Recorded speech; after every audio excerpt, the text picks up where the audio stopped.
I never, ever, ever want to work for anyone ever again.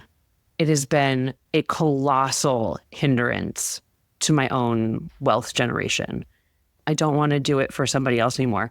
I want to do it as a consultant because I can do just the parts that bring me joy and I can choose who I help and I don't rely on them fully.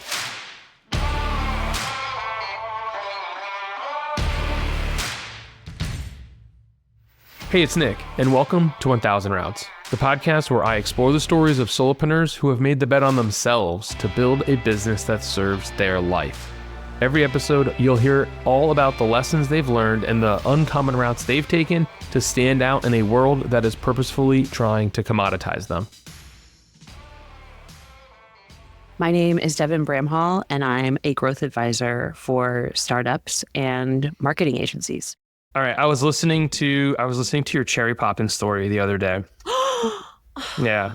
I love when people listen to my storytelling. Yeah, well, first of all, it was hilarious, and it was helping me get what's Devin's vibe?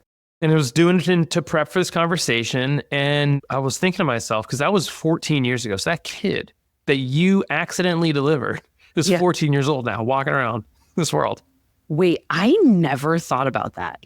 Right? It's crazy. I was thinking because you and I had to scrub back. I was like, wait a second. When did she say this happened? And you said 2010. Yeah. How often do you think about that kid? Never. And I tell that story a lot. This is going to sound horrible, but it was during a time, I think I was around 27, 28. And that's it's peak self-centered time of your life. I think you're starting your Saturn return or you're ending your Saturn return. But either way, your shit is not together. So whenever I look back at that story, and it is truly when people ask me about how my career started, I'm like, oh, it started in a birth room. When I went there, I was working at a tech company doing customer support. And that was pre-iPhone app, pre-Android period. And didn't really know what I wanted to do with my career at all. And then I got back and I had been doing this storytelling while I was there and came back and did it. And that ended up morphing into me realizing I wanted to do marketing. So that story is very selfish. And now you're pointing it out to me in front of everyone. So thank you very much. No. Well, so you said, you wrote about this recently. You were like, that story was how my marketing career got started. Connect those dots for me though. Oh yeah. Okay. So I've been writing since I was unable to spell correctly. There are some wild journal entries from me when I was young. It's like an interpretive dance reading. You're like, I hate my sister. She is a bish, spelled B-I-C-H, asshole, spelled W-H-O-L-E. It's wild. It's wild. Yeah. So I was very passionate even back then. And writing has always been my sort of home expression, I guess. When I was in Bali, I was writing a lot. And that was nice because I hadn't written in many years. And I wrote it for my own blog. No one followed it. Do you know what I mean? I wrote it for my family and myself mostly. So right after the birth happened, it was first thing in the morning. And I ran back over to my villa and immediately pulled out my computer and wrote about it because I was like, this is at that time, it was the most life-changing thing that had ever happened to me. It's so hard to describe to you. Well, you've been a part of a baby delivery, so you get it. So I just wanted to get it all down. I wanted to have that record. And I fell in love with the story and I just kept kind of, iterating on it. And there was some writers festival that comes to town where I was, and I got an opportunity to tell a story on stage, not that one. And then that got me to storytelling because I was also listening to The Moth a lot in my spare time. So when I get back to Boston, I find a local storytelling group, tell stories with them while I'm doing customer support at this company. And I'm doing more and more writing as a customer support person, kind of starting to write blog posts and stuff. And these things all kind of do you know what I mean? Looking back, I'm like, oh, they all kind of merge together. I'm doing a lot of storytelling in Boston while I'm doing customer support at a company I like, but realizing that what I like about my job is mostly the writing stuff and convincing people to like us. And we had these marketers at the company who their job looked fun. They were writing newsletters, social media posts. I didn't know anything about it. So I got another job somewhere, and that gave me the confidence to go to my then CEO and say, hey, I want to get into marketing, but we're in like 15-person company and I know there's no marketing jobs. And he was like, buddy up to the incoming CEO. Her name is Jacqueline Hampton. She's one of my best friends now today, practically family. And she was the first person to ever, she's one of only, I think, 2 people who have ever given me a promotion. And she gave me the job I wanted. And I convinced them that I knew how to do it. So I spent nights and weekends learning how to do it and doing it. And then 9 months later, somebody reaches out to me from another company and they're like, hey, do you want to do customer support for us? And I was like, no. And I was like, I don't do that anymore. This is before I managed my LinkedIn. Anyway, long story short, I leveraged that into getting a manager role 9 months later. Never managed a team either. And leveraged my way from entry level, not knowing the entry level job, to a manager with headcount I could hire for. Managing 2 departments. They gave me customer support and marketing. How? I guess so. This is like 2013-ish. It was 2013. That sounds right. I think it's a good time to be in content marketing because like the HubSpot playbook was like really coming up. Content marketing as a thing was getting pretty hot. And if you had that, like you were in a good, right place, right time, right skill set, like all that stuff really aligned. Okay. So. And doing that at startups was really good because I got exposed, like that was the days of the full stack marketer. So like my first job, I got a lot of technical acumen through doing customer support. So I worked closely with developers, learned how to use Jira, which was really crucial to my marketing roles later because that's back when marketers didn't have any resources. So they would work with the developers when they're free, the designers when they're free, which means you needed them to like you and be your friend, which means you needed to speak their language. And I had that right off the bat. And I got to do newsletters, product marketing, social, SEO and blog writing and all that stuff. So I really got a lot of exposure to the different sort of marketing activities. All the things. All the things, yeah. And I was just like, you know what I mean? I was just like, I worked really hard and I was confident. I think you pair hard work, like actual delivery and desire to be perfect and for everyone to like you, plus confidence that comes from nowhere, probably just from being scrappy my whole life. I think it was just that. And it made it so people just believed. I mean, honestly, I don't know how, if I'm being honest. Like I walk down the street sometimes with like groups of friends and I'm terrible at direction and people just start following me for no reason. And then suddenly realize we're going the wrong direction. They're like, Devin, like, this isn't where we're going. And I'm like, I don't know where I'm going. I'm just walking. Confidence is key. If you're just confidently walking in one direction, people will just follow your lead. So you make your entryway into content marketing. Someone gives you a team of people, 2 teams of people to manage. Fast forward a little bit. I think animals is like a place I want to take a pit stop at throughout all of this. Like you end up there, VP of marketing, become the CEO. Like, how did you end up there? How did that kind of catapult you to where you are now? I feel like animals was like it's got to be a turning point in this entire situation for sure. Actually, the turning point was Help Scout, which came right before. So at the time, Help Scout was a really it was a darling startup, particularly as it related to their content, the design, their writing. That's what Greg Chiotti had really launched them and their content marketing. So that to me was the turning point in my career. That's when I felt like I'd made it because I had a brand that people really respected in the area that I was working in, right? They were well known for their content marketing in addition to their product. So while I was there, my boss, Sunit, he brought on animals to help us write content. And I worked with Jan, who was one of the original employees there. And I remember I took the train from Boston to New York to this random Lower East Side walk up. And the office was a dump. There was shit everywhere. And I remember Walter being like, oh, sorry. Like, we're in the middle of moving, or they just condensed offices. But then I realized later, no, that's just how the office was. So anyway, we worked with animals a little bit while I was at Help Scout. And then I got fired from Help Scout. It was a January of the year, not too long. It was like a year and a half later. And I was doing some freelance work, thought I was going to do that for a while. Sunit was like, you should hit up Walter. They work with clients all the time. And so I did. I went for lunch, and it was the most bizarre lunch I've ever been to. He had me come in with some of the employees, and we were all talking together. And he like never initiated the business conversation. So we were all just like shooting the shit. And he's like, okay, let's go get some ramen. So we're like, go get ramen. And I'm like, what is it? And finally we're eating ramen and we're talking about marketing stuff. And finally I was like, okay, Walter, like, what's up? What was up? I know. You He said, was like, what was up, Walter? Like, was he like, oh, right.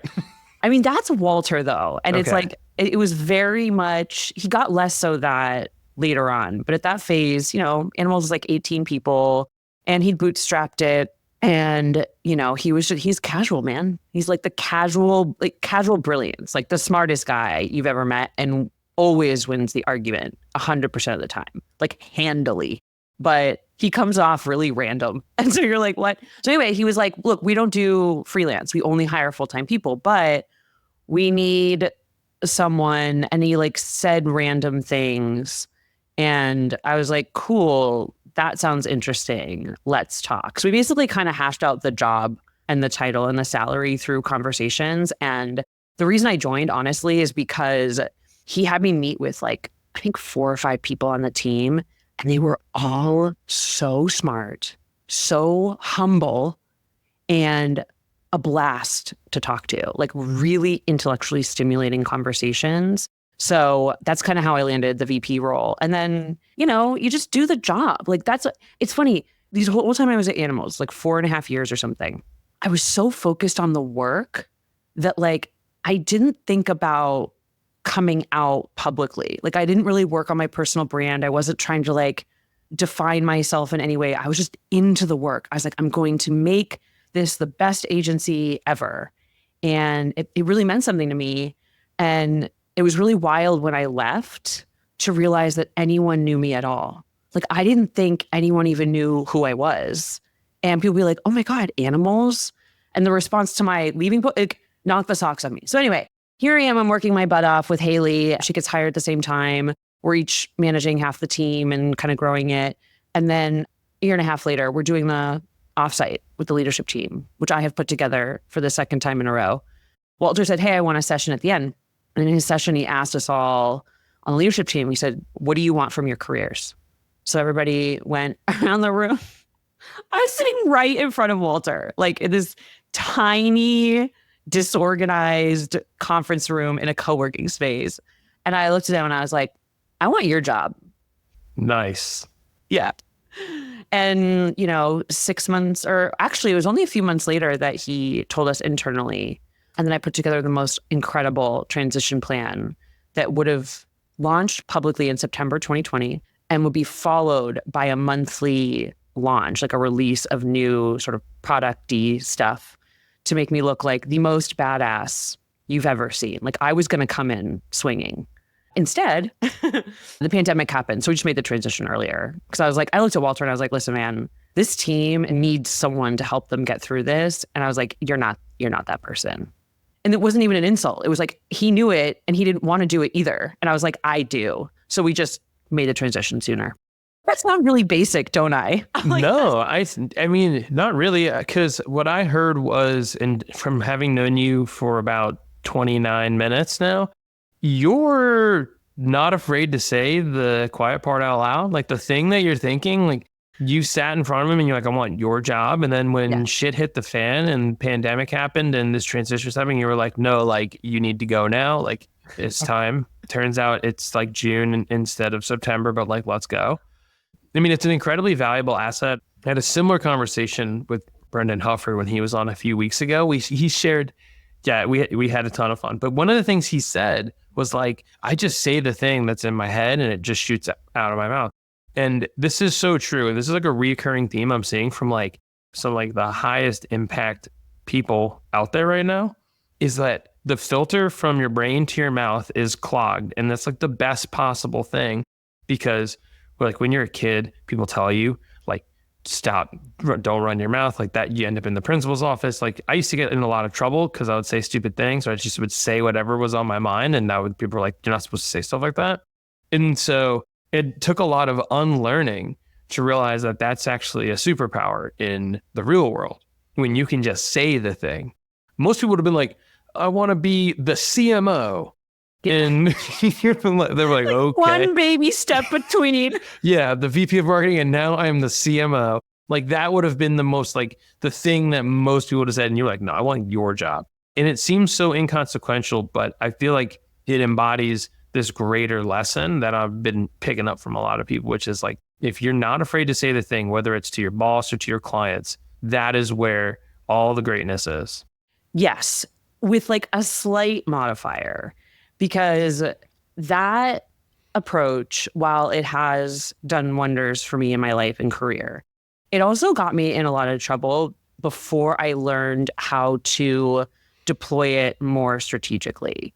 So I've been fired twice, and both times I'm like, yeah, that makes sense. Why did you get fired? Like, why were you fired? So I got fired from one company because they brought in a new CMO, and the founders didn't, like, they went back and forth liking me and not liking me. But basically they were doing a bad job at their jobs, and they laid a bunch of people off. And then I was in the second kind of group, and it made sense because honestly, that one's stupid because the whole thing they were doing at that time was dumb. And so I thought you were like running your mouth and like yelled at the CMO and you were like, you're dumb and you're bad at this. Well, that's the reason I got fired over the other marketer on the team who stayed a little longer and also ultimately got fired. I think the lesson is true. I mean, not being a huge asshole is just probably under the part of the whole thing that yeah. Like even at Help Scout, when Nick fired me, like he had the decency to do it himself too, which I really appreciated because my boss had left already and things were in tumult and they just hadn't been working for a while. And I was starting to act out. And so when he did it, he was really nice about it. And like, I probably wouldn't have said it then, but now definitely looking back, I'm like, yeah, I was a pain in the ass and unproductive. So it makes sense you fired me. What I do differently now, and even like working with Walter, I mean, Haley and I just like scream at him. We'd be like, no, like we get so fired up and just like, it was insane. So what I learned through actually being CEO, because your communication, what you can do is limited in more ways than I ever possibly imagined. Every single thing you do is viewed through a microscope from your employees, and they are, especially if you're a woman, very quick to judge. And I hate saying this, but especially like the women at our company were very quick to judge more so than the men. The men were like my biggest fans. The women were very, very like ready to try to find something wrong with you. Like your tone, your expressions, you can set the team off really easily.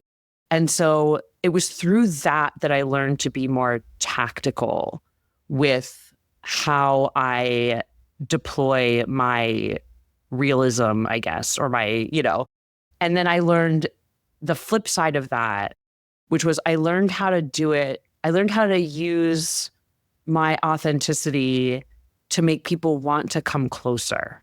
So it became less about boldly telling the truth and more about like drawing people out, making them comfortable, which is way more fun than antagonistic Devin, who is upset all the time. Antagonistic Devin seems like a trip to be around, but how did you do the other thing where you described it like pull them in? There's one thing I will say that is unfair, which is I'm good at reading people. Like I read a room decently well. And so I can look at someone and in the process of a conversation start to learn what they need really quickly and adapt to what they need in terms of sometimes I talk too fast or too loud or I'm too passionate, and I can see the person kind of like backing away a little bit. So I can sort of adapt myself, my delivery, to start bringing them down to zero. And once you get them at zero, that's when you can poke a little bit and see, And to be honest, it's trial and error. Like you fall on your face, like you say the wrong thing still. And so you just have to be fine with it. Like you have to be fine with awkwardness and discomfort. I've been uncomfortable my entire career on purpose. And that's what's made me one of the big things that's made me so successful. Because I'm like, you have to be uncomfortable to grow. What did I say? You got to get comfortable with being uncomfortable. Yeah. It's definitely true. Yeah. You exit animals, you go out on your own. You wrote about this a few weeks ago. You said, I had an epiphany this summer that I'm still not doing exactly what I want to do with my life, so I changed immediately. What did you mean by that? Yes, I meant that I had been consulting and it was fine. Like I did it by accident. Like when I say I left animals, like that was a decision that I made with no plan. And I actually refused to have a plan because I needed a minute. I needed to see the universe operate a little bit. I was very kind of like ready to have my spring break, as it were, only it was fall. So when I told LinkedIn, I was like, I don't have a plan. I don't know what I'm doing. Like I was very much like not selling myself. And I think I ended up from that one post doing like 100K in consulting work over the next 5 months. And I didn't have a plan. Like I had zero services. I did not have a website. People just, when you do a good job at something, people want to work with you at it. And I had this sort of dual experience of being an outstanding marketer and very, very good at running an agency. I just kind of got caught up in that for a while. And then it was springtime 2023 where I thought I finished up with my last client. I was exhausted. And I took a little break during the summer and I was having a really hard time.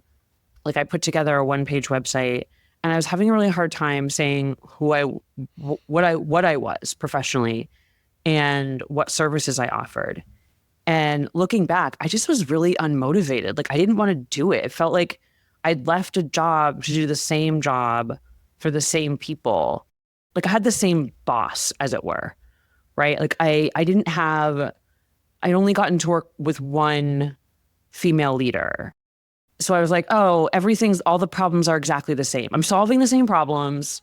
I'm dealing with the same person with the same behaviors.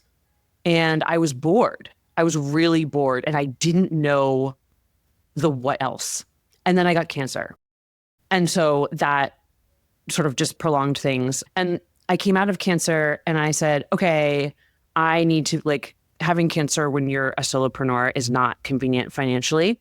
So I was like, okay, I'm going to land a deal. And I did. Like I found work within 3 weeks of my last chemo infusion. And I was really excited about it, went full tilt for several months and finished up with that and kind of, again, was like, oh man, the same stuff. And it's like not energizing stuff. It's like demoralizing stuff. And you're just like, ugh. It was July or June or something when this publisher reached out to me. And it was through writing the first book proposal that they didn't take. It was through the process of putting those two things together that ideas emerged about other things I could do. So I took the first book proposal, turned it into an idea for a newsletter. And through doing that, I was like, oh, this could be a course. And then I went back to doing the newsletter first. And I realized that through the newsletter, I thought, oh, if I'm writing, I might as well record these on video and put them on YouTube. But I was like, I'm not up on how to use YouTube for personal type stuff, right? It's a whole different ballgame. So I was introduced to this guy who's a literal YouTube coach. He does a 3-month thing or a intensive, helps you. And so through doing that, he was like, oh, you have a way broader audience. B2B SaaS, the stuff that you want to talk about is actually way bigger. So now all of a sudden I'm starting a YouTube. So do you see what I mean? It was a couple of months of ping ponging until just recently I was able to say, oh, the scope of each thing, here's when I'm doing it and how it's going to make money eventually. And I finally had my greatest wish was being more creative, making money off of who I am as a person, and multiple revenue streams. So I no longer have to worry about, if I drop again, having multiple revenue streams that you can maintain in different ways. Like say I can't record videos for a while and I'm making a little bit of ad revenue from that, but I can still write my newsletter if I get sick again or something. It was like more security long term, but through the things I love to do and not just consulting. The frustration for me is that men get most of the money and there's the people that hire me, therefore. And I really wanted to work with women and really hadn't gotten that chance. And I was like, how do you even, like, there's just fewer of them out there. And that always really bummed me out. And I kid you not, within like a week and a half or 2 weeks of that, starting to think that, 2 women leaders, one is a founder and one is a CEO of an agency, came to me looking for my help. And I just closed one of them today. I believe in her and what she's doing in every way. And I'm so psyched. Like, it doesn't even feel like consulting. I'm like, this is amazing, right? So I think what happened was I finally got clear on what I wanted, not just what I didn't want. And that was what was hanging me up the whole time. When I wrote that, I had still been doing not what I wanted to do because I just couldn't figure out what to fill the hole with. And that, I should tell them. They're like, hey, do you want to write a book? And I was like, huh? I've always wanted to write a book. And that really kicked it all off. That made me realizing. I feel like that's the introduction to the book. Getting cancer is probably the easiest way to put your life into perspective. I have never personally had cancer, but I know people who have, and based on your story, it all seems to add up, which is you're like, I'm not going to do a single fucking thing that I don't want to do because why the hell would I ever again? So you go through this insane experience, then you get right back to working your ass off with another client. And when you say consulting, like, can you just break this down for me very quickly? Like, because people say consulting and it can mean a lot of different things. Like, what were you doing that was so exhausting? And then basically kind of like what it became or what it's becoming now. Yeah. This one, it was a marketing agency. And what I do with marketing agencies is typically help them become more profitable and grow faster through operations. It's basically what it animals. A lot of growth is really unsexy.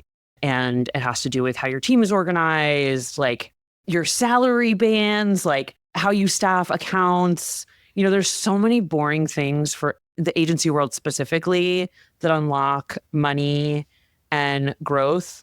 So I typically work with the CEO, sort of understand their goals, and then I embed with the team. So I was working with the entire delivery team and the senior team. And this is where it's like, you go in and you figure out what's wrong and you work with the people there to fix what's wrong.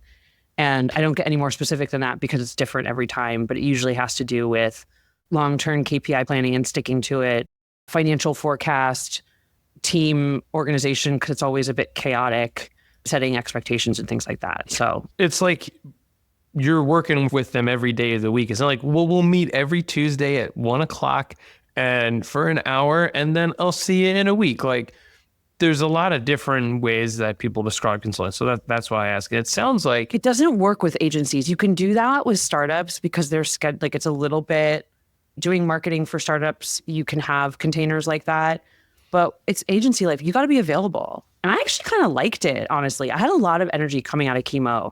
And it wasn't until I wrapped up with them that the real, like the chronic fatigue hit. And I think I had just been sort of propping myself up on the excitement of being back in the world again and genuinely enjoying the work I was doing. Your life has now been put into perspective, and like Devin 2.0 emerges, basically, is what I'm going to call this, because now you have this old thing that you were doing and by way of consulting is out.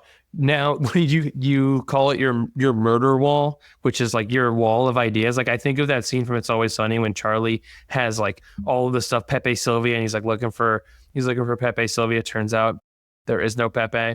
That's like the visual of your murder wall that you posted to LinkedIn. that has all of your notes for the book that you're trying to write. This is an actual murder wall, but I like the way you describe it. You were like, seems like they crack a lot of cases doing this type of thing. So I figured why not try to like do it? Yeah. And it wasn't for the book. It was my personal life plan now, kind of like what I want for my life in general, what this one part of me wants to start helping people with more on like career development and things like that. And then the book on the other side. I was just going to say, so I'm glad you said like the career development and things like that. It sounds like to me, the direction you really are trying to face is more like the coaching side of things for these like female leaders. You know what's funny? Coaching for people earlier in their careers in bulk is really where I'm passionate. I've done a ton of mentoring and just helping people because I care throughout my career, at my jobs, outside my jobs. Female leaders, I'm not going to lie, they're harder to coach because they have their shit together, like super. A lot of the stuff, like the kind of brass tack stuff that I coach other people on, like they're good there. They just like need more help, like physical help in the room. But no, it's those mid-career people, because that's where I really struggle. It's the hardest part of your career to muddle through. And so many people victimize themselves and become their own biggest obstacle, as I did. And now looking back, I can see. And I just really want to make people feel awesome about themselves and do what they love and not feel like they have to do things or they should do things.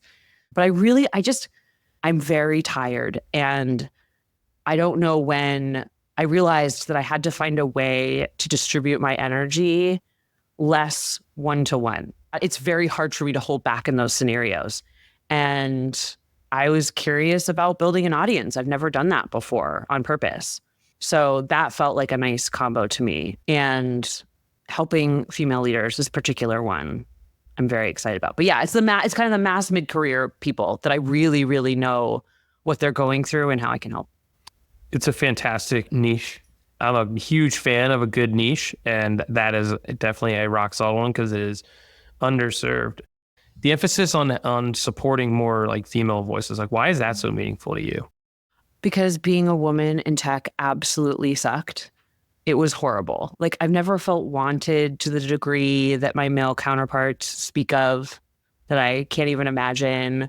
I mean, even animals, it's like for all the work that I did, there wasn't anyone there giving me like a leg up. It wasn't like, oh, can I like clear some of this path for you or give you like a unique opportunity or tell you you're doing a good job or show you in any way. Like everything I got throughout my career was very hard won and under great duress and supremely bad behavior. Like some of the worst behavior I've ever seen in people, coming from men who were given lots of money to run companies for some reason. One of the kind of funny examples was the president of the company I worked for. There was like an issue, like a technical issue that was in production that we had to work on. And I had jumped in, the developers were talking about it and I jumped in because I was head of that support team. And I was like helping. I was like, oh, hey, here, I can jump in and do blah, blah, blah, like something like that, right? And out of nowhere, he jumps in. He's like, Devin, you just need to deal with it. Just deal. And like all caps. It was like this total public meltdown. I had to force him to apologize. He refused to do it in person. And his mitigating, like his, I'm sorry, was like, I think so highly of you. Like if I weren't married, I'd try to date you. And that was like not surprising to me. It was like the wrong answer, dude. Yeah. That was table stakes at that point. Like I wasn't surprised by it. I was upset, but like every single job I'd had previously in startups had something wild and insane like that happen. So then, growing animals, it was like, that was really hard. And when you run a thing, when you're a CEO, like you do feel alone. And I found my CEO friends, but like, it was really hard doing that. And I just wished that the cohort of people around me, like there were more people that were like me that I could lean on.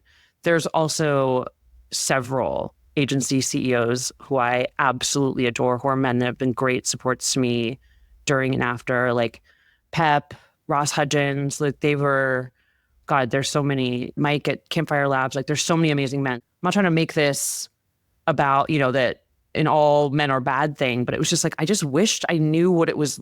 I wish I could have talked to more women while I was CEO of an agency, and in talking to female founders during and since, I'm like, they know my experience and they know it's common and they know that it's in plain sight and swept under the rug still, even today now. So I just wanted to help. I just wanted to help them more. I just want to do what I want to do now. And that's what I want to do. And so it's like, you know what I mean? I'm like, you know what? I can't fix startups and bad behavior, but like I can choose who I work with. And I've never gotten to work with that many women. And that's what I want to do. I love that. I think a little solidarity goes a long way. My laughter at that like punchline of that story was not that it was funny. It's that it was like, it's so insanely stupid of the wrong answer. I don't know if I'm on the second floor and I'm pretty sure my jaw fell through to the basement. That story is insane, which is like the wrongest answer you could ever possibly. I'm sure his wife was very pleased by that answer. But I mean, all of that aside, I think the mission is noble. I don't have a personal experience in that way, but I will say building a business of one is very lonely. And so like the second that I found a little bit of solidarity in some other people, I mean, even just doing this show and talking with more people like you realize that you're not so alone and that you're not so like second guessing all of the things and whatever, all the stuff that we're going through trying to do this crazy thing, you're not so alone anymore. And how nice is that? I mean, whether they're agency clients or agency friends, I feel like most of what I do over the past 2 years is just tell them they're not crazy. I'm like, your problems you're having, thank God, are just like everybody else's. You're not uniquely bad at anything. This time that we are in, you're all telling me the same story. And isn't that a relief, right? It's like you haven't created these problems yourself. It's just everyone's facing them. And the relief on their face when they're like, I'm not an idiot. Like, it's hard not to feel that way. You know what I mean? It's like, what am I doing wrong? I'm like, nothing. There's just nowhere to go right now. 100%. And agencies in particular are under a lot of scrutiny. I mean, that space is like getting highly commoditized and they're just like under the microscope for a whole variety of reasons. I mean, early on in this business that I'm running, I used to sell into agencies and most of them would get on a sales call with me and be like, hey, if something doesn't change in the next like 30 days, I'm going to have some really hard decisions to make, meaning like I have to lay people off. And it's like, that was a really common theme and it's hard to hear. But to your point, you're like, you're not uniquely bad at this. This is everyone in this space. So yeah, and like people who are like, one person would be like, well, we're going to be flat this year. I'm like, congratulations. You didn't lose money. Amazing. Or like another one was like, oh, we did like, I don't know, like $1 million less or something, whatever it was. Like they were below and I was like, okay, but that's all? Like you didn't lose 50% of the business? You are still in business? Like, I'm like, you're doing 10 times better than a lot of other people because a lot of agencies straight up had to close. Yeah. You know what I mean? So like, good for you. You are what my wife calls me, like chronically happy in that way. Like you're a glass half full person. Like you're like, you only lost $1 million? You should be really proud of that. Like compared to like what else is going on in this world. So like, I think that your perspective on life definitely fuels a lot of that. It's a farce. Oh shit, you got me. I have always been like the worst case scenario person. It's something I learned throughout my career. It wasn't just cancer. It's a place I had to get to. And I really got there through the work that my CEO coach did with me. Her name is Cecilia Landholt. And this isn't a plug. Like, this is the God honest truth. I still use the tools that she gave me and then helped me use really well to this day. That was the mindset shift. That's where I learned to stop thinking in a downward spiral and was able to lift myself out of that using the tools she gave me, beating it into my head over and over and over. Until one day I was like, you know what? You know what I should do here? She's like, oh, really? I haven't told you that 800 times. So, but yeah, it's something I had to develop. It's something I had to work on. It didn't come with it. I had to work on it. And I still can go to that place now, but it's definitely a lot less often. You had alluded to wanting to build something for these like female, you said mid-career. Like, what are you building? You said you want to be able to serve them and help them like in bulk. What's your plan, or what are you thinking? So separate. I want to help mid-career people, I don't care, of any kind, however they identify in this world, because they all do the same things that are working against what they really want. And I want to help them get out of that faster than I got out of it, right? It's funny. It ended up being this YouTube channel that I accidentally am starting. It hasn't come out yet because I'm almost done putting it together. But it just turned out that all the career stuff had a much broader appeal outside of B2B SaaS, and actually felt really freeing to do something outside of the B2B SaaS world. Like, I don't even think I'm going to announce it when it goes live, because like I don't need them for it to be successful. And it feels really nice to have something separate for some reason. I don't know why. I want to work with more female leaders as a consultant for as much longer as I decide to consult. And I think if I get out of consulting, then I will focus a lot of my energy on supporting female leaders and their companies, but I don't know how yet. But the third thing I'm doing, which I don't actually know if this is going to help anyone, to be truthful. Let's find out.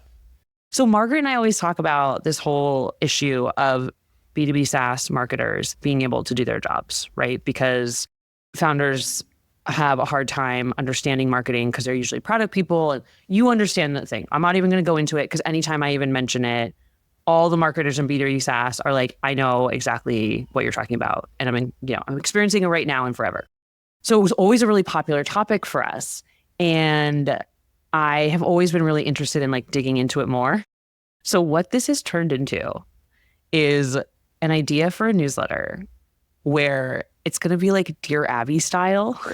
And I'm going to have marketers write in anonymously with their challenges with either getting or maintaining buy-in or both for their marketing plans, and having me help navigate it. But they're going to be like, they're all juicy. Like, we all tell these stories behind the scenes and they're hilarious and weird.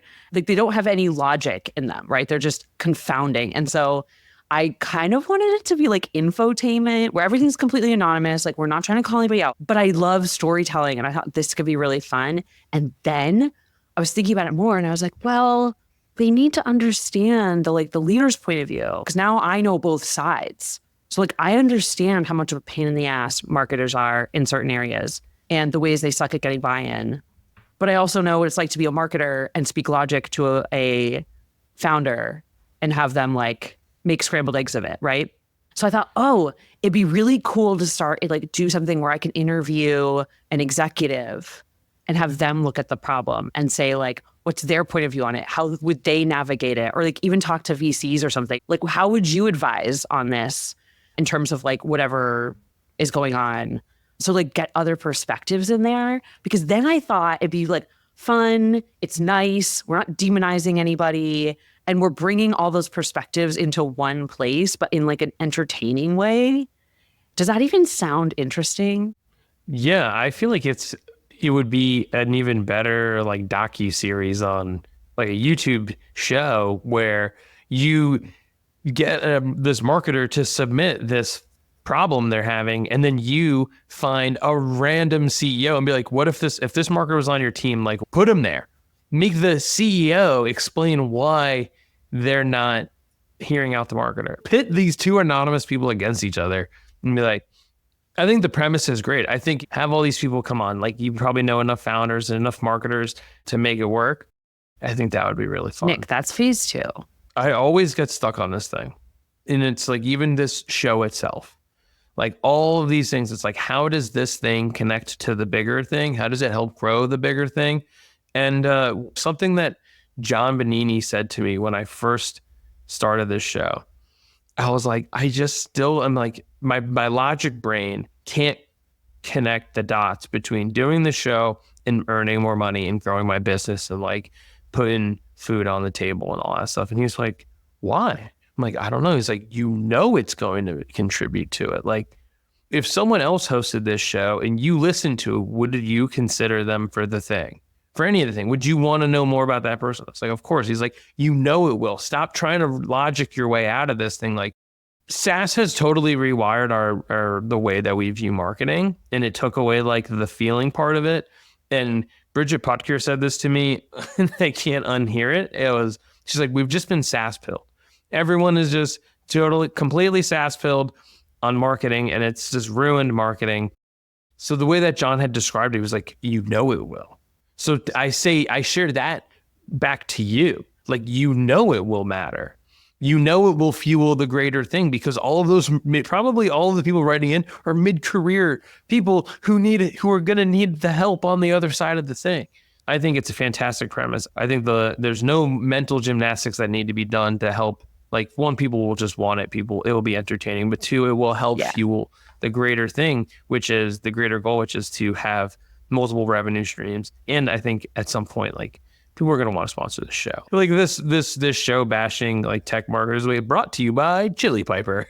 Well, though, I mean, that would be the thing is like, I'd have to go find someone to help produce it. Right. And that would be, and I already know the video Pilgrim is who I would hire to do it, because they're the best guys ever at video. I want it to be like Ms. Whistledown without naming names, though. Bridgerton, is that what you're talking about? The Bridgerton thing? Okay, yeah. Without the names. I'm not going to do that. I don't want to ruin people's lives and hurt people's feelings. The anonymous aspect of it is why it's so interesting. Yeah. Like, I want people to be like, I can't wait to read this week. Yeah. You have to preserve like the anonymity of the person, because that's why I think that's what's so compelling about the entire thing, is that you're going to get the most raw, real input if they know that they're safe. Also, it isn't personal. There are a handful, if I thought about it, of startups that aren't thwarting their own growth by meddling in marketing. And so it's like, you want to focus on the problem, not the people, right? There are categories of problems that apply to categories of people in certain roles or positions or whatever. But like, it's not about X marketer and X founder at Y company. It's like, no, it's just the same. It's a pattern. It's a complete and total pattern. So let's make sure the pattern shines. Everyone can see on paper, like, how ridiculous it is, right? Like, once you write it down, I think there is a power in writing it down. And you're like, you see this problem written out very, like, first this, then that. And then I obviously come in and I'm brutally frank. And so that helps get rid of all the bullshit, right? We're just like, no bullshit. And then you bring in some other perspectives. Everyone's eyes will be open while hopefully they're laughing, like, at themselves too. You know what I mean? Like, we're not saving lives. But like, everything about growing up at startups makes you think someone's gonna die. My first ever manager when I was at the agency, I'd screw something up, because that's what agency marketing is like. And she was like, Nick, there are no marketing emergencies. Like, it's okay. Like, there are very few things that are completely irreversible in this business. Like, it's really fine. I was talking to a client on behalf of a company I was working for, and they were trying to muscle money out of us after a mistake we made. And the COO of the client was like, this is financial fraud. I literally looked at him and I was like, calm down. Like, let's bring this to reality, my friend. We are talking about marketing services. What is your motivation to do all of this? Like, you've done a lot of shit through your career. You can probably do anything you want. What's your motivation to do all of this in this stage of the game? I never, ever, ever want to work for anyone ever again. It has been a colossal hindrance to my own wealth generation. And I have not seen the ROI from what I put in. And so I want all of it. I don't want to do it for somebody else anymore. I want to do it as a consultant because I can do just the parts that bring me joy and I can choose who I help and I don't rely on them fully for like, I would love to get to a place where I could just like consult because I felt like it. Do you know what I mean? Like I love helping people and I often offer to do it for free. You know, I'm like, oh, I'll just hop on a call with you. I'll give you all the answers and I won't charge you. So, but yeah, I am absolutely never going to work for anyone ever again. And I realize that some of my income will always come from, you know, other people, but there is nothing about working for a company or a person that has ever brought me the joy or opportunity or wealth that it is supposed to, I guess, that other people do. And so, and I was a really big self-advocate the whole way. You know what I mean? Like I really fought for good salaries and opportunities and all that. But, and it's funny because there was a point when I was thinking about, I was like, maybe I'll just go to a big giant company and like make lots of money and disappear kind of. But then I started thinking about it and I was like, oh no, that's like, that sucks too. It's like, I can't, even thinking about it repels me. I'm like, it's about me now. And I chose things that seemed fun. I was like, oh, I like doing this. Let me see if it works. I don't even know if any of this is going to work. And I'm having the best time because I'm the judge and I'm the harshest judge of anyone. I'm letting myself not know what the future holds. Up until today, when I closed a deal, I was like, I need to close one by January, but I wasn't really doing a lot of work to get there. I was mostly focused on this stuff that'll make me money eventually and just trusting that I'll do the work and it will. And it all depends on me. And you know what's really freaking cool? I get to work with my friends now. I've hired my friends to help me write a book proposal, to help me make my website and do my website copy. And I'm hiring someone to help me launch this newsletter and build an AI, like my own GPT. And Eric and I trade back and forth all the time on helping each other with stuff. And it's like, because, you know, you get to a certain place and you don't get to work with your peers anymore because you're managing the people, like you're always managing people who are not at your level, right? That's kind of your job. And then you're like, oh shit, this is boring. Now I get to work with my peers. And it's so cool. Like, I love it. It feels like play, finally.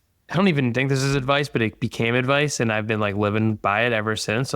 When you were building this thing, my friend Chris Marr, and he ended up like writing a book and doing all that stuff and starting a coaching business. And he's like, I just made an Instagram one day and just started like doing it. And he said, if you asked me what I was going with it, I'd tell you I'm going to the end of the week with it. Like, I don't know. And it turned out to be a book and a business and a service and like a line of products. And it became all of this great stuff. So like what you're saying, it's like, it's the preferred way. It is the way to go. So I could talk with you for like literally the next week about and all these things. So let's end here, right? Looking back, is there something that you would have done differently? Yes. I would have trusted myself and my intuition more and taken more risks with that trust. There are lots of people who, I mean, we were just talking about Kaylee Edmondson, right?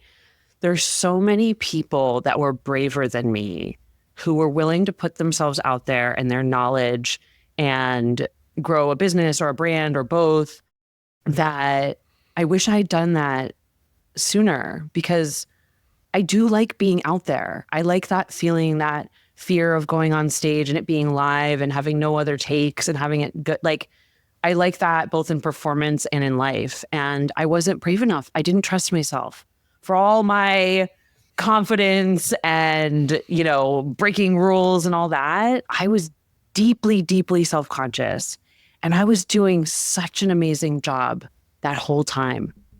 Better than most people, right? Like that's why you get these opportunities because you try harder and you're better at it, right? And it's like, that was me. And I would go back and tell myself to fucking stop trying so hard and just have more fun. Honestly, it took me 2 cancers in a row to like really stop. It took that much for the universe to be like, seriously though, stop. like chill a little. Yeah. Wow. But I got there, and that's all that matters, right? Like to me, I'm like, I don't actually regret anything because I did all that hard work and stress of whatever it was. Like no one would have come to me pitching, like asking me to write a book, and no one would listen to my podcast or hire me or whatever if I hadn't done all that stuff, right? So I don't even regret it. I just would love to go back a few years and be like, hey girl, it's going to be fine. You have a reputation, and I think that's way more powerful and important than a personal brand. Like people like being like put themselves out there and try to do that thing. Like you're known for creating massive impact inside of businesses, and personal branding is about being known for the sake of being known. So like, I think although it was trying and you're like, I wish I could have told yourself like you could ease up, let off the gas a little bit there. Like you did the thing, and you said you made one post and in 5 months, there was $100,000 worth of services work. All of those things happened because of the work that you did. I made that. You made that, right? That. So like, you should be proud of that. And like, so not putting yourself out there in the way that like we feel like we could or should do things. There are no rules. Right. It's like we always at any point in our lives could have been braver. And bravery matters so much to me because it's not about doing something. Like to me, bravery is doing something when every fiber in your body says do not and please stop, and like actively telling you like, don't do this. Yeah. Right. And then you do it anyway. And then you do it anyway without necessarily knowing how along the way. And there's always going to be missed opportunities for that along the way. But you're absolutely right. I took the lion's share of those. I'll tell you what, I have a 2-year-old, and you learn a lot about bravery watching a 2-year-old like explore the world. And so it definitely teaches you a lot about what everything is new to a 2-year-old. And so they have to learn how to be brave in the smallest ways to get through the day.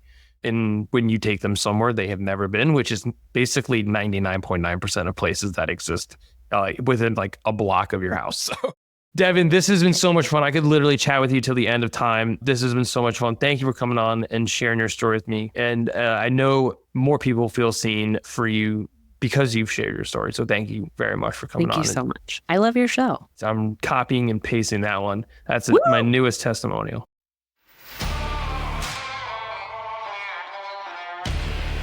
Hey, Nick again, and thanks for listening. If you've enjoyed this episode, you can sign up for the 1000 Routes newsletter, where I process the insights and stories you hear on this show into frameworks and lessons to help you build a new and different future for your own business. You can sign up at 1000routes.com or check the link in the show notes.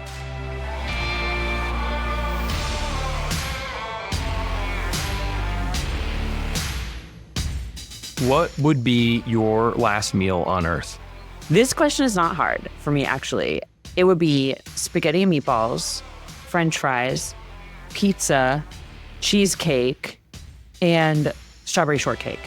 That's it. Sushi used to be on there, but since chemo, I like have a weird aversion to fish, kind of like a pregnant woman. You know what I mean? I don't know why it hasn't come. My desire hasn't. So that got bumped off the list. But if I had to pick one, I'd say spaghetti and meatballs, hands down. Like if you were like, you can only pick one thing for your meal, you can't have like a Thanksgiving meal, then it would be spaghetti and meatballs. There's no rules. Like you can have a Bramhall buffet. I don't care. It's your meal. Is that the noodle of choice? Is just straight original spaghetti? You're not like an angel hair or a bucatini or a linguine or a fettuccine type of person. Just straight spaghetti. Spaghetti and meatballs was correct in every way. And so I have no notes. No notes whatsoever. And I am particular about the types of noodles and shape that they take in general. Play the hits. Yeah, exactly. And make sure it's spaghetti, not like that medium spaghetti they have now. And like, it's like, what is medium spaghetti? I swear to God, there is a spaghetti size between angel hair and spaghetti now. And it really upsets me because I don't need that many choices.